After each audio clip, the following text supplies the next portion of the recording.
Programa Outras Palavras, um oferecimento Sindiúti MG, Sindicato Único dos Trabalhadores em Educação de Minas Gerais. Olá, veja em nosso programa.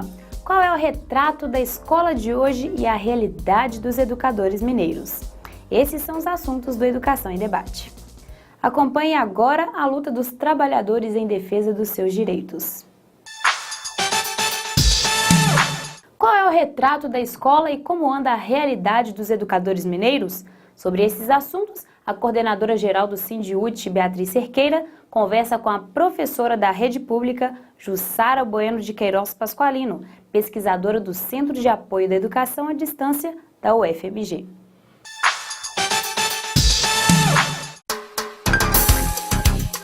Educação em Debate. Continuamos a conversa com a professora Jussara Pasqualino. Ela é professora e pesquisadora do Centro de Apoio à Educação à Distância da UFMG, 34 anos de educação básica pública, e a conversa é motivada pelo mês em que a gente celebra o Dia do Professor, o Dia do Educador. Mas o professor está doente, né, Jussara? Infelizmente, as pesquisas mostram que o adoecimento do professor tem crescido muito nos últimos anos.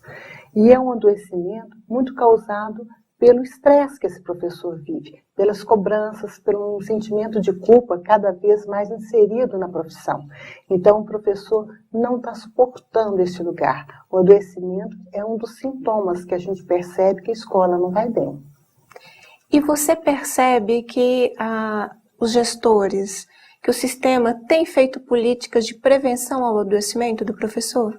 Não, infelizmente não.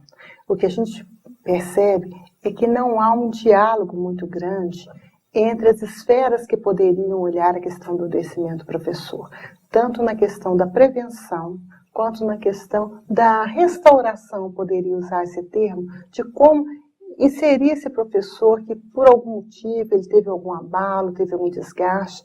O que a gente percebe é o seguinte: esse profissional, ele é individualizado no seu adoecimento, é como se ele, simplesmente ele adoecesse, e não o contexto que ele está. Então, a gente verifica que esse adoecimento de forma, ele torna maior, porque o próprio ambiente da escola se torna adoecido. É o que a gente fala de um círculo vicioso. A pessoa adoece, ela não tem um respaldo ali no lugar que ela está, e as outras pessoas que vão assistindo aquela situação também adoecem. Muitas vezes também marcado, não só pelas políticas que não apoiam esse professor, mas também pela violência que perpassa a escola. E por falar em violência, é essa a minha próxima pergunta para você. A gente vivencia aqui em Minas Gerais cada vez mais situações de violência no ambiente escolar. Toda vez em que um professor é agredido dentro da escola, a Secretaria de Educação trata como se fosse um caso isolado, não tivesse a ver com a realidade da educação pública.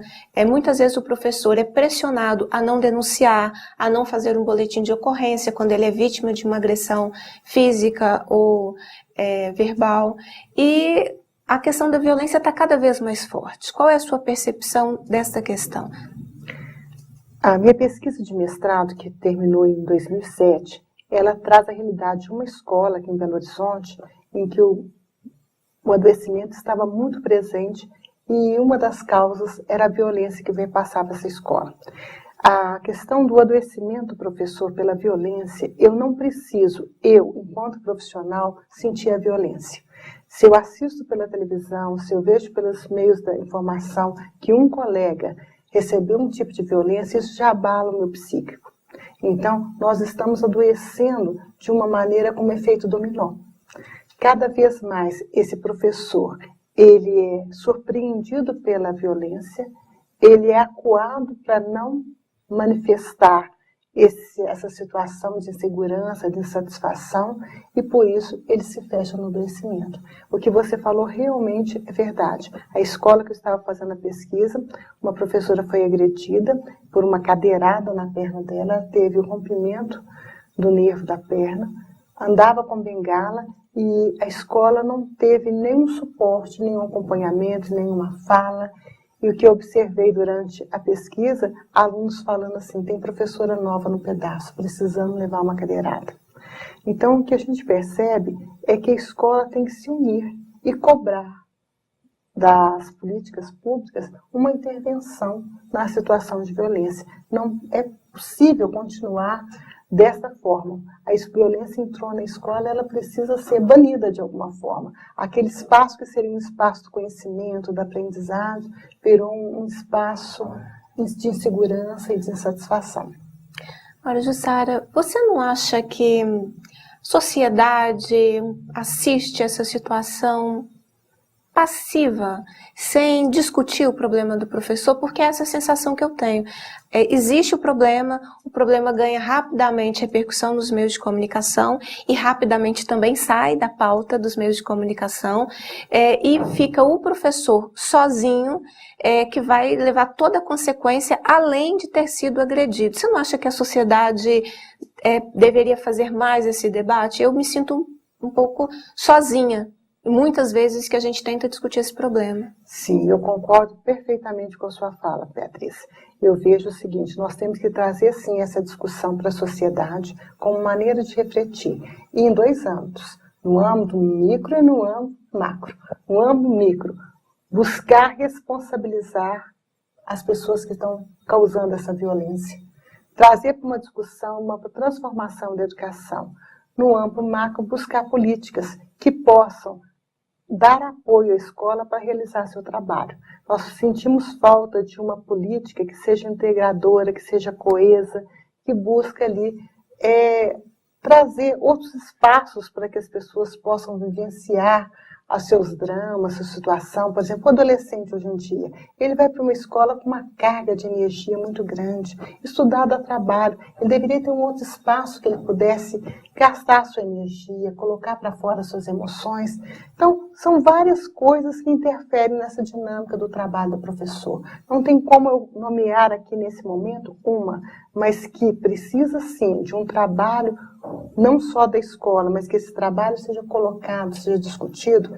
Falar sobre o mal-estar e o adoecimento do professor seria o primeiro estágio. Eu preciso reconhecer que isso não é um acontecimento com um indivíduo professor, mas que isso está acometendo vários da profissão. A partir daí, eu trazer uma discussão maior sobre o tema e tentar buscar estratégias coletivas, tanto no âmbito da escola quanto no âmbito político, para minimizar essas ações. Outra questão, Jussara, é o tema da qualidade. Na sua última pesquisa, que foi com gestores, você teve a oportunidade de trabalhar um pouco essa questão. E a gente já debateu aqui no programa a questão do IDEB, e como o IDEB tem sido utilizado pela Secretaria de Estado como o único indicador e como uma peça publicitária e um ranqueamento entre escolas. O que a sua pesquisa pôde te trazer de experiência sobre esse tema? A minha pesquisa de doutorado, ela foi realizada com os alunos da Escola de Gestores, um curso de especialização da Universidade Federal de Minas Gerais com parceria com a MEC. Então, são 400 alunos que, primeiramente, responderam um questionário. Entre várias questões, traziam se minha escola era de qualidade, por que era de qualidade. O índice do IDEB realmente aparece de uma maneira muito efetiva. A concepção de associar qualidade e IDEB tornou-se quase que palavras sinônimas, e não são. O IDEB, ele é um fator de índice importante para eu entender como está a dinâmica da escola, mas ele não pode ser o único. A minha pesquisa, a partir daí, o que ela fez? Ela separou 6 escolas aqui no estado de Minas Gerais que tinham IDEB acima de 6, e por a verificação constatou que temos várias. Eu fiz uma pesquisa, então, fazendo uma distância entre a região metropolitana, para não conseguir concentrar todas aqui, visitei essas 6 escolas. E depois, em contrapartida, eu tive a experiência, tive uma bolsa da CAPES e fui para Portugal e fiz a mesma coisa, 6 melhores escolas da região do Porto. Então, você percebe que a qualidade, ela extrapola muito mais do que simplesmente um índice. Mas como que essa escola comporta, como essa escola se movimenta, como essa escola se organiza e como que essa escola vive seu dia a dia de qualidade. É interessante perceber, porque eu fiz uma conjugação entre gestor e qualidade, E muitos autores colocam quase também como se fosse uma consequência. Se o gestor é bom, a qualidade é boa. Isso também eu comprovei que é impossível.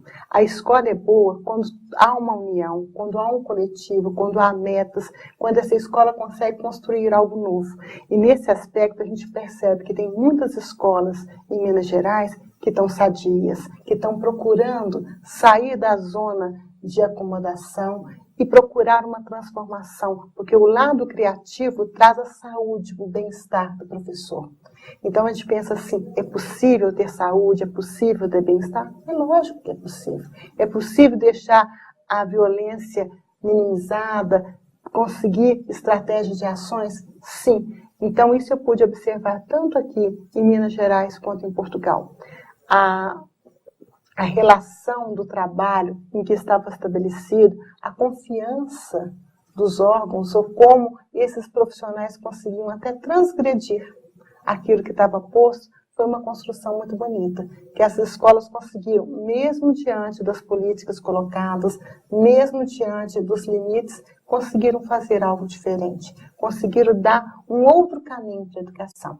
Então, essa pesquisa minha de doutorado, ela trouxe um olhar diferente. Uma educação que se constrói a cada dia, que se constrói no coletivo, que é possível ver mudança, que é possível acreditar nesse sonho de realização da educação. Jussara, agradeço a oportunidade dessa conversa. Espero que a comunidade escolar possa entender um pouco mais a nossa realidade, dos nossos problemas, mas também da nossa esperança, porque quem é professor tem uma esperança de mudança e de que a educação seja um instrumento de libertação. Então, agradeço a oportunidade desse debate. Eu também agradeço muito e eu fico com esse sentimento que eu sempre conquistei na minha vida. Ser professor vale a pena. Venha fazer a diferença. Muito obrigada. De Brasília, as notícias da CNTE. Momento CNTE. Eleito para um mandato de 4 anos à frente da Central Sindical Internacional, CSI, a maior organização sindical do mundo, João Antônio Felício, ex-presidente da CUT e da POSP, foi escolhido por unanimidade por 1.500 delegados de 161 países, demonstrando a expressividade e a força política do movimento sindical do Brasil. A CSI representa mais de 180 milhões de trabalhadores e trabalhadoras em todo o mundo. Primeiro brasileiro na presidência da entidade, o educador quer fortalecer a organização na luta contra o retrocesso neoliberal. A luta pela distribuição de renda, para fazer com que os ricos paguem mais impostos, para fazer com que os estados tenham mais recursos para investir na área social, é uma das principais nossas. A segunda é uma luta pelo trabalho decente. As reformas que têm ocorrido no mundo não são reformas que melhoram o trabalho. Ao contrário, precarizam, retiram direitos, diminuem salário, massacram a organização sindical, dificultam a negociação coletiva. Então a luta por direitos é um elemento fundamental e a luta por direitos está intimamente relacionada com o trabalho decente. A terceira questão, eu poderia dizer que é a luta por democracia. Por incrível que pareça, não é uma questão consolidada no mundo. Muitos governos muito autoritários, arrogantes, prepotentes, que não abrem possibilidade de negociação. Ao contrário, se aliam com o capital contra a organização sindical. Então a luta por democracia, a luta pela eleição de governo do campo democrático popular também é um enorme desafio. Para a CNTE, ter um professor na presidência da principal entidade mundial da classe trabalhadora, além de motivo de orgulho, representa a possibilidade de uma gestão mais participativa. Isso é muito importante porque mostra que os trabalhadores de educação são trabalhadores ativos na luta por melhores condições de trabalho, melhores condições de vida para toda a classe trabalhadora, em particular para os trabalhadores de educação, mas para o conjunto da classe trabalhadora. Temos uma participação muito ativa na construção da Central Única dos Trabalhadores no Brasil e estamos tendo na consolidação da Central Sindical Internacional. O João tem uma história no debate da classe trabalhadora, foi presidente da APOSP em São Paulo, foi presidente da Central Única dos Trabalhadores, portanto está absolutamente preparado para exercer a presidência da CSI com muito dinamismo e considero que também que a sua contribuição será importante para que a CSI se amplie cada vez mais e seja cada vez mais democrática. Tire sua dúvida com o Departamento Jurídico. Tira dúvidas. Estou para aposentar e até hoje não gozei as minhas férias prêmio. Vou receber em espécie todas as férias prêmio? O servidor somente receberá em espécie as férias prêmio que foram publicadas até fevereiro do ano de 2004. Após essa data, não é possível o pagamento em espécie. Por isso, recomendamos que o servidor que está prestes a se aposentar faça o seu requerimento de gozo das suas férias prêmio. Caso a administração pública não conceda o gozo das férias prêmio, podemos futuramente pleitear uma ação judicial visando o pagamento dessas férias prêmio como forma de indenização para o servidor. No momento, CUT Minas acompanha as principais lutas dos trabalhadores em defesa de seus direitos. Momento CUT Minas. 28 de abril é o Dia Mundial em memória das vítimas de acidentes e doenças de trabalho. A data foi instituída em razão de um acidente que matou 78 trabalhadores numa mina de carvão nos Estados Unidos em 1969. Estimativas da OIT, Organização Internacional do Trabalho, apontam que de 2.340.000 acidentes fatais no trabalho, apenas 321.000 são considerados de fato acidentes efetivos. O restante, 2.020.000 mortes, são causadas por diversos tipos de enfermidades relacionadas ao ambiente de trabalho. Para se ter uma noção do quanto esses números são perversos, no mundo, por dia, são registradas 5.500 mortes de trabalhadores. Poucas guerras conseguiram matar na mesma proporção que o modo capitalista de produção. Doença de trabalho é toda doença que pode estar relacionada com o trabalho. Então a gente sabe que em alguns setores, alguns ramos econômicos, essas doenças são muito comuns, pois as depressões são mais comuns do que em outros ramos econômicos. Então a gente faz a presunção de que aquela doença é relacionada ao trabalho. Hoje, todos os trabalhadores estão submetidos a determinadas condições de trabalho extremamente adoecedoras. Então, eu posso dizer que são todos, porque são trabalhadores que estão pressionados pelo tempo, sempre com uma exigência de alta produtividade, submetidos a formas de gestão extremamente adoecedoras, são pessoas que sofrem humilhações, são pessoas que são pressionadas em toda a hierarquia para produzir aquilo que as empresas acham que elas têm que produzir. Então, tudo isso traz consequências tanto físicas quanto consequências psíquicas. Físicas, nós podemos ter pessoas com hipertensão arterial, pessoas com distúrbios metabólicos, pessoas que tenham doenças cardiovasculares, gastrointestinais, né? E, ao mesmo tempo, são pessoas que podem também ter manifestações psicológicas, como, por exemplo, depressão, síndrome do pânico ou ansiedades. Então, o conjunto das condições de trabalho a que são submetidos a maioria dos trabalhadores realmente são adoecedoras. Além da possibilidade de alguém adoecer e ter prejuízos pessoais e familiares, o que acontece mais hoje é a negação de que as doenças que aparecem tenham relação com o trabalho. Nós sofremos um problema social grave que é, como não se tem uma exposição única em um único local de trabalho, e como o trabalho hoje é altamente rotativo e as pessoas mudam o seu local de trabalho, ocorre uma dificuldade de fazer um vínculo entre o local de trabalho e os modos de adoecimento novos que estão acontecendo. Com posição firme contra uma realidade adoecedora, a Central Única dos Trabalhadores realizou em Guarulhos, na Grande São Paulo, a primeira Conferência Nacional de Saúde do Trabalhador da CUT, onde foram discutidas ações que podem e devem ser tomadas para rever este quadro no Brasil. No encontro, especialistas e participantes debateram as causas e os problemas do adoecimento no trabalho. e também as doenças físicas e psicológicas, causadas em sua maioria por exigências de metas absurdas e assédio moral e psicológico contra os trabalhadores. A CUT tem uma tradição em discutir saúde do trabalhador desde o final dos anos 80, com a criação do INST, que é o Instituto Nacional de Saúde do Trabalhador. Esse instituto, durante muito tempo, ele era um anexo da CUT, ele foi subvencionado por muitos projetos internacionais e mesmo nacionais para produzir debate sobre saúde do trabalhador no Brasil. Paralelo a isso, também a CUT tem um coletivo nacional de saúde do trabalhador, onde discute toda a temática de saúde do trabalhador. Numa plenária, que agora, acho que em 2008, foi definido que nós criaríamos então a primeira Secretaria Nacional de Saúde do Trabalhador para debater, consolidar de fato a política de saúde do trabalhadora da CUT. Em 2009 é criada a Secretaria.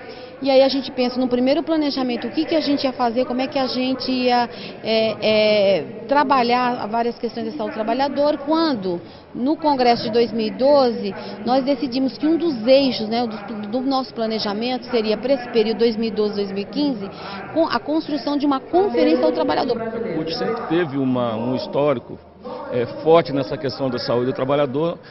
Nós temos organizado um coletivo na saúde do trabalhador e identificamos a necessidade de fazer essa conferência para fazer um histórico de todo o nosso trabalho com relação a esse tema e projetar ações sindicais no sentido de fortalecer a política de saúde do trabalhador, qualidade de vida, discutir com os patrões a melhoria no ambiente de trabalho, enfim, essa conferência é um marco nessa discussão dentro da CUT Nacional. As ações da CUT em palestras, campanhas, fóruns, têm sido decisivas para diminuir o assédio moral e físico que o trabalhador sofre em seu ambiente de trabalho. A primeira Conferência de Saúde do Trabalhador da CUT veio para fortalecer essa luta, discutir alternativas e propor caminhos para que o quadro alarmante de adoecimento no trabalho seja revertido.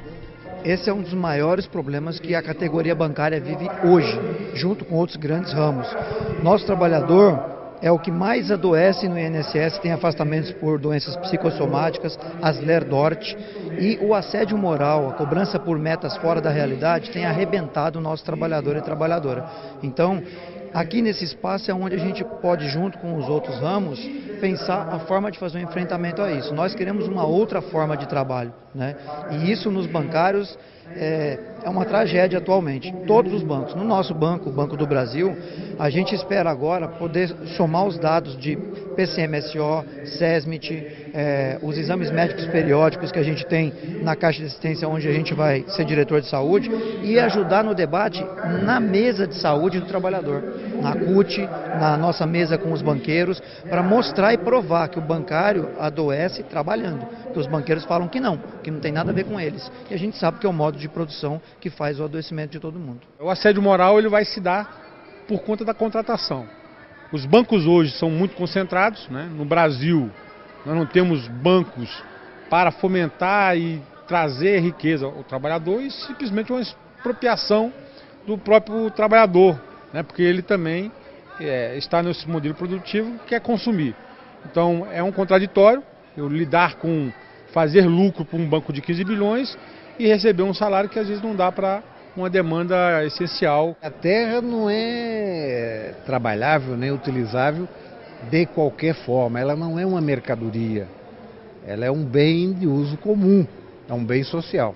Portanto, ou se aplicam as regras de direito público que salvaguardam a saúde, a sanidade, o meio ambiente e as relações de trabalho legítimas e, portanto, a saúde humana, e, portanto, você tem condições de defender e proteger o trabalhador, ou você deixa a liberdade do mercado fazer o que bem lhe aprouver, e as consequências são extremamente nocivas à convivência humana e à saúde pública. Com a realização desta primeira conferência, a CUT mais uma vez assume a frente do debate sindical e segue na luta para mudar as duras realidades da classe trabalhadora. Um dos resultados imediatos da conferência foi a elaboração de uma carta que será levada a todos os sindicatos filiados à CUT. São propostas de ações que buscam reverter os males causados pelas doenças do trabalho, as quais têm como fonte geradora o modo atual de produção capitalista no Brasil.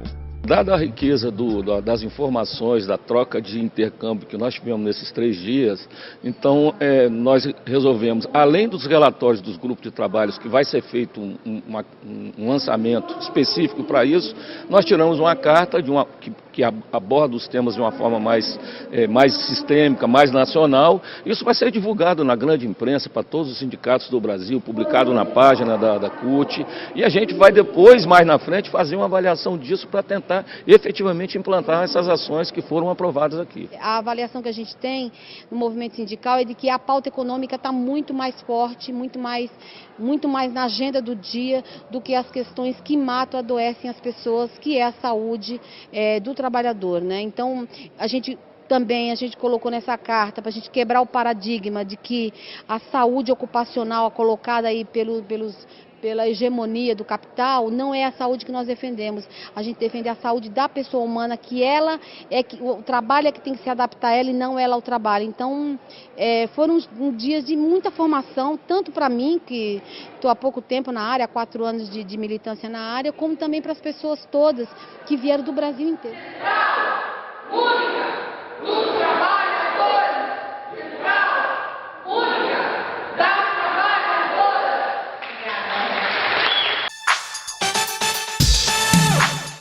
O que significa na prática investir 10% do PIB na educação? E hoje é investido quanto? O investimento hoje gira em torno de 5%.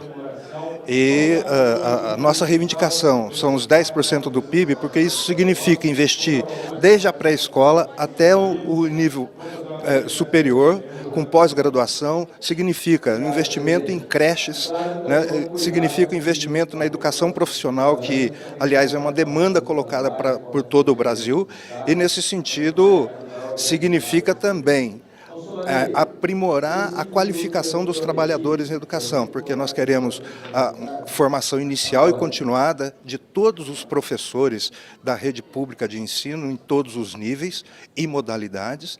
Significa estabelecer um plano de carreira que garanta ao trabalhador em educação uma situação em que ele possa se dedicar com mais afinco, inclusive em tempo integral,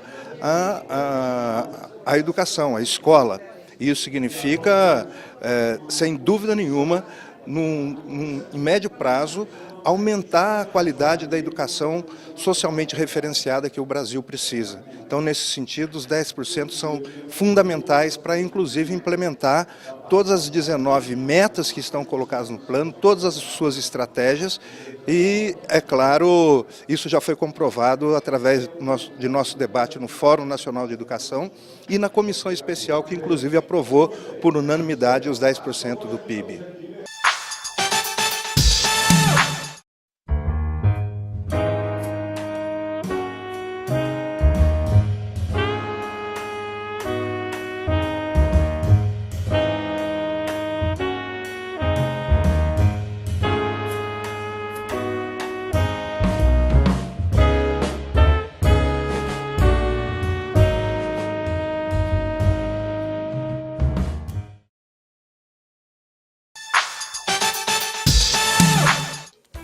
Alô? Oi, Cida, tudo bem? É o Léo, aqui.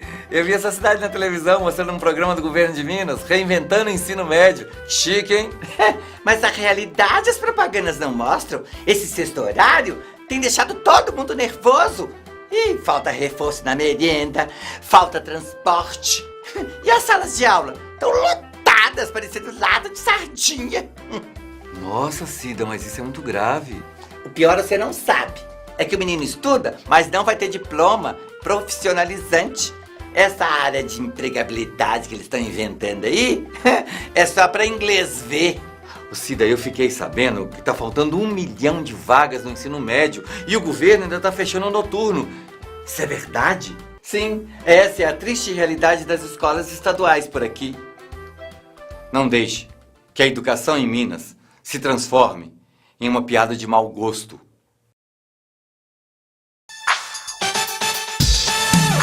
professores, protetores das crianças do meu país. Eu queria, como eu gostaria, de um discurso bem mais feliz.